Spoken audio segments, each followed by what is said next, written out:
xoolal montre bi pareeguma. Monsieur le Président de l'Assemblée nationale, Madame le ministre de la Justice, chers collègues, tey fii ci Assemblée nationale déglu naa kàddu yi ngeen wax yépp.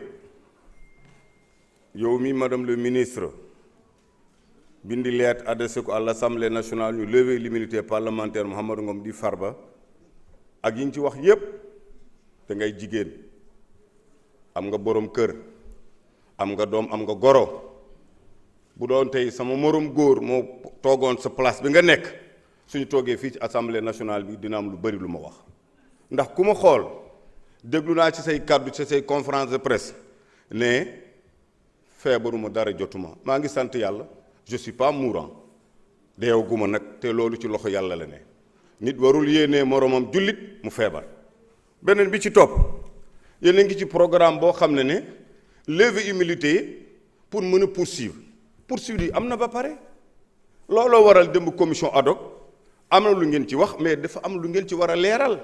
Il y a des professionnels du droit qui étaient là qui est député lu tax mu s'abstenir dafa xam ne poursuite démarré na ba pare mooy extraire nañ na pavillon spécial le 8 extraire nañ ma pavillon spécial le 10 le 12 ñëw nañu ñu waroon ma yóbbu encore pavillon spécial section de recherche juste sama médecin ñëw ñu bàyyi ma foofu yooyu yëpp ñu def ko déféré nañ ma au niveau du tribunal de grande instance notifié nañ ma garde à vue léegi poursuite bi lan moo ci des du ma homme de droit mais xam ngeen ne poursuite am na ba pare léegi nag xëy na booba dafa fekkoon peut-être ñu xiif Farba Ngom ak levé nañu bu njëkk immunité parlementaire am détourné na 125 milliards détourné 200 milliards détourné nangam lépp ñu jël ko teg ko ci sama kaw man nag ñu ngi may tooñ installation régime bi ba tey dem nañu sama tool avec des gens la police de DIC ñu dajji porte yi dajji oto yi perquisitionné avec Jérôme Bandiaga ñu naan dañ fay ut xaalis ou dañ fay ut arme zéro loolu jurul benn retour bi gën a garaaw yónnee nañ ma encore dans les lever ngeen immunité parlementaire dem naa devant le juge 10 mois sans audition wax ngeen ko ñu pare ñu dem audition au fond kan moo mën a imaginer ñu dem auditionner au fond ku ma bokkal dossier nekk co-impliqué ma nga xam ne moom la ñu waxoon ne moo ma jox xaalis ma ànd ak moom di moom frère ami Tahirou Sarr ñu libéré ko par décision du juge moom moo jël décision damay libéré Tahirou Sarr libéré Farba Ngom parce que def naa audition au fond gisuma foofu dara léegi nag ñu naan Tahirou Sarr demal Farba Ngom ñu def appel kan moo def appel c'est le procureur il dépend du ministère public mais yàlla mu ngi fii li ma bën a wax rek ci askan bi bu ma toogee ba ci assemblée nationale détournement dernier public xaalis bi ci état lay jógee mooy trésor public kaamil alxuraan mu ngi nii laa yor di jullit laa ku ko gëmul ku nekk rek moo xam ne kaamil alxuraan du kaamil nag bu ñu xotti dara de kaamil bu mod la ndax dërëmu état mus na jógee ci trésor public lu dul sama salaire député sama salaire maire ou sama immeuble yi nga xam ne dama ko loué patrimoine bâti dërëmu état bu dee mus na jógee ci trésor public dugg sama compte wala compte société il a mis le juge a mis des délégations du judiciaire police dem enquête def lu nekk waat naa ci yàlla ak kaamil alxuraan bii mooy sama seede ndax mus naa jël xaalisu état duggal ko ci trésor public xaalis boo xam ne jóge na ci trésor public s'il vous plaît kaamil alxuraan la laa wax bu dee xaalisu état mus naa jógee ci trésor public dugg sama compte société yi ma am mus naa am ak kaamil alxuraan bi yàlla bu ma ko jëriñoo sama àdduna loolu dama koy wax loolu nga ànd ak man nekk ak pouvoir ak nekk dans l'opposition kaamil alxuraan Farba moomu leen ko képp ku jullit yaa ko moom beneen bi may teg tamit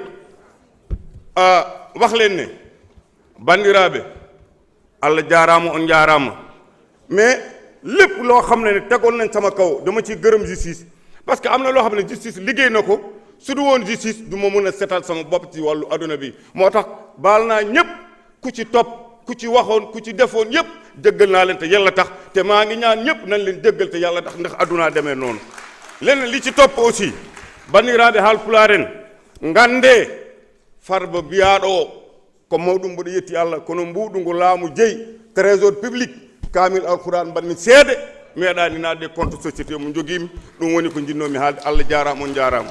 Merci beaucoup. Merci beaucoup. Y a-t-il un orateur contre?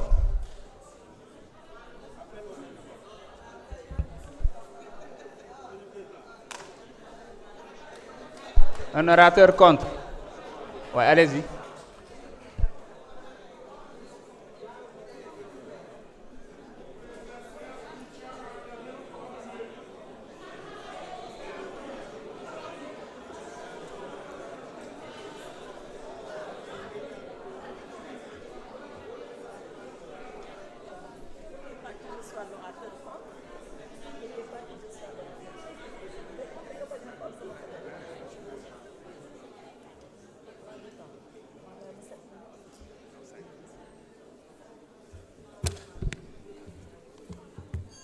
Je vous remercie, Monsieur le Président. Monsieur le Président, Mesdames les ministres, mes chers collègues. Monsieur le Président, il n'est pas contesté que Farba Ngom a fait l'objet d'une fouille.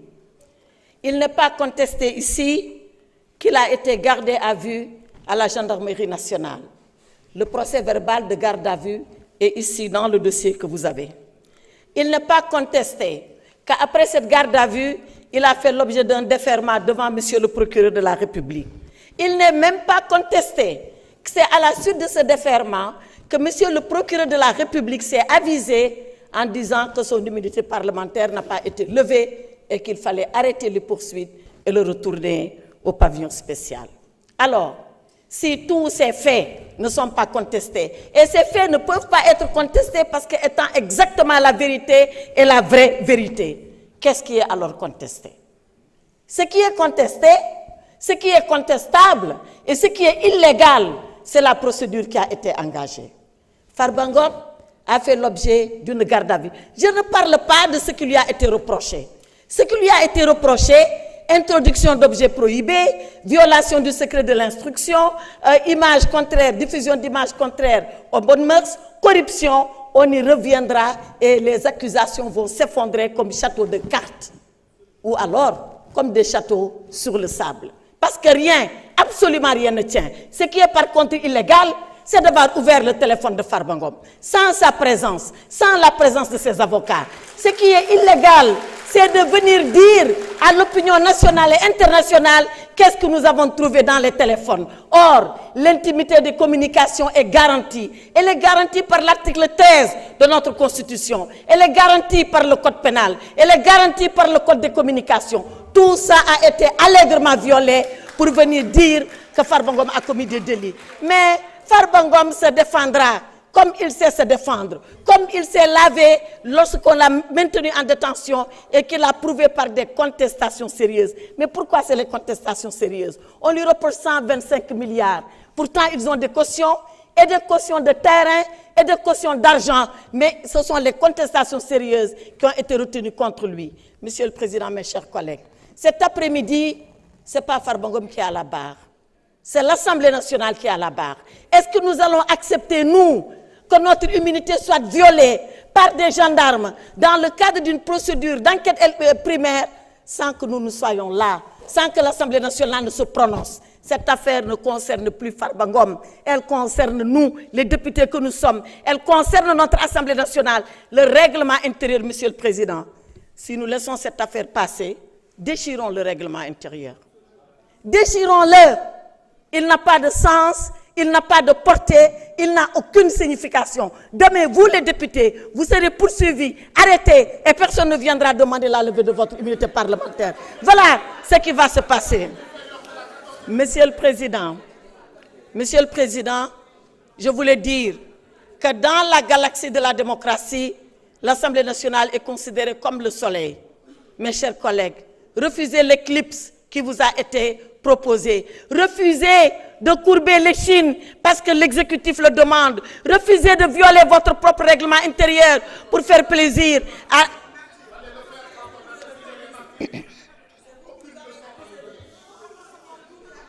S'il vous plaît.